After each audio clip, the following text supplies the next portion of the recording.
oui, ça faudra me les mettre de côté. Donc, voilà, pendant que vous, moi j'aimerais qu'on me montre qui, en France, fait des petits déjeuners aussi opuleux, aussi copieux que Gérard Larcher. Je mets au défi un Français de me montrer qu'il a une table aussi bien dressée, et tout ça payé par nos deniers. Et à côté de ça, donc d'un côté, vous avez ces ventripotents. C'est là qu'est Serville.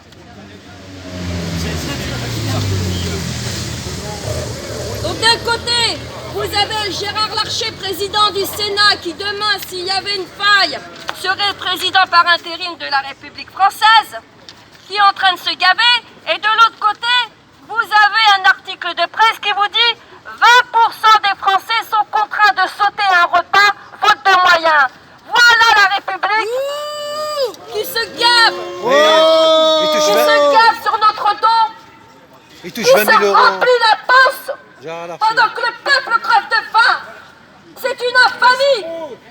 Il touche 20 000 € par mois, Gérard Larcher. Combien de fois, si ce n'est pas tous les jours, voyons-nous des personnes âgées qui nous font des témoignages poignants pour nous dire qu'elles n'arrivent même pas à manger correctement, qu'elles ne mangent qu'une fois par jour, en ayant travaillé, sacrifié leur santé toute leur vie. Combien d'étudiants ont fait la queue devant la banque alimentaire parce qu'ils ne peuvent pas manger correctement? Combien de Français sont touchés par la précarité pendant que ces ventripotents, ces compétents pour briser les foyers, pour briser le pays, sont en train de se régaler. Et ils vous parlent d'abondance. Comme je le dis, l'austérité pour nous, la prospérité pour vous, pour eux. Pendant que nous, on mangera des insectes, eux seront encore en train de se gaver de chair fraîche. Ah bah l'oligarchie! Donc les amis,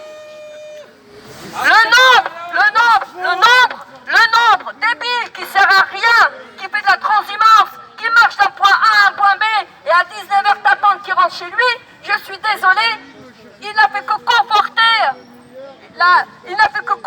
le sentiment du pouvoir, justement, d'avoir pu discipliner la masse, comme je l'avais dit précédemment. Donc la stratégie, elle n'est pas justement payante aujourd'hui. Autre chose, je voudrais qu'on ait une pensée.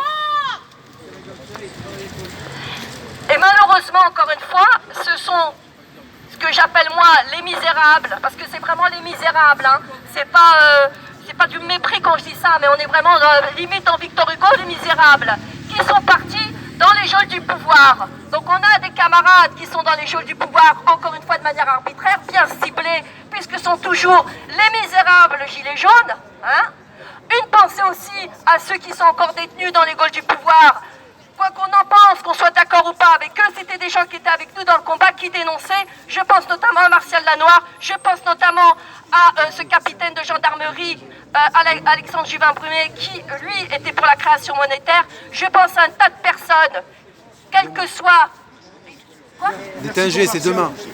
Quelle que soit leur croyance, quelle que soit leur idéologie, je m'en fous. Moi, je vois des humains qu'on est en train de fracasser et qui sont dans les oubliettes du pouvoir pendant que cette mafia à col blanc, qui ne prend que du sursis, qui est maintenue à son poste, même quand elle est condamnée, elle se gave, elle nous méprise, et pire, elle maltraite le peuple.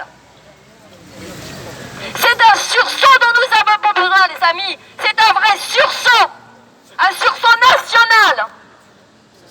Et ce n'est plus la transhumance. Il y a un moment, il va falloir être déterminé pour dégager cette pourriture qui est en train de détruire les espoirs, la vie tout court, qui est en train de détruire les Français et la France.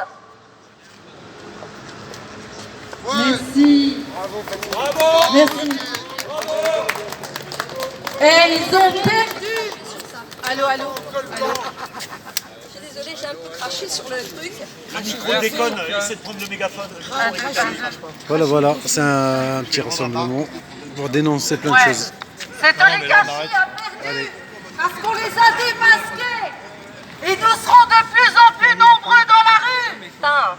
qui est Véran, encore un.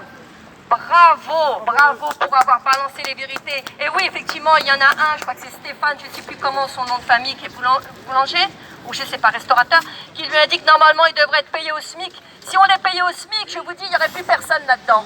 Et qu'il a eu raison de rappeler sur le plateau, c'est vrai, nous sommes leurs employeurs.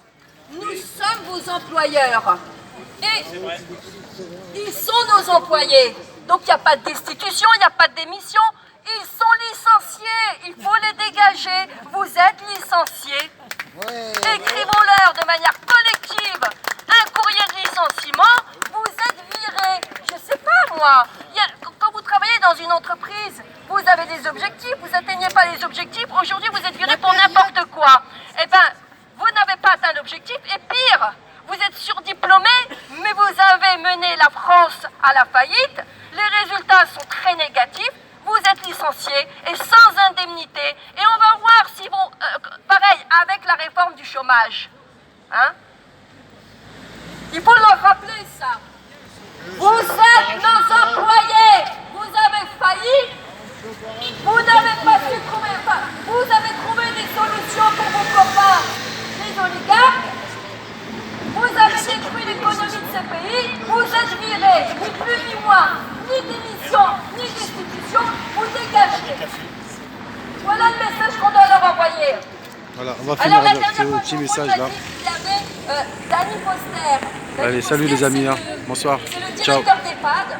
Et courage. J'étais face à Florence Avernière Courage pour sur la le suite. plateau de On lâche rien. TPMP. Effectivement, moi j'ai pas fait attention parce que je parlais, il est passé à 1 mètre de mon visage. Et j'ai quand même regardé sur la vidéo, il sortait du Bourbon et il est rentré dans ce bâtiment qui est la boutique de l'Assemblée nationale, dont on peut supposer qu'au-dessus il y a des bureaux. Donc ce mec, ce directeur d'EHPAD, il n'a pas été choisi par hasard, il est au Bourbon, donc à 2 mètres de l'Assemblée nationale. Dans cet immeuble, on a Restaurant compris Bourbon. que c'est un macroniste, Bourbon. que le pouvoir... C'est juste à côté de l'Assemblée nationale. Par sur la quai à Luna, qui a dû appeler à Véran et compagnie en leur disant on a une infirmière qui va faire une intervention, pas de problème, on t'envoie un gars de chez nous. Donc tu vois, tout ça, c'est bien la preuve que c'est une caste. C'est une caste qui est là pour œuvrer contre le peuple. Et je rappellerai, parce qu'on me dit oui t'es vulgaire Fatih, je rappellerai que cet individu a dit à Florence, si c'était moi, je viendrais vous chercher par la peau des fesses.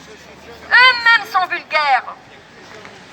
Et ils prétendent être ou directeurs, ou ministres, ou députés. Nous, nous sommes que des hommes et des femmes du peuple. Voilà. Merci, hein. Salut, salut les amis. Allez, à la prochaine, ciao. Camarades, nous allons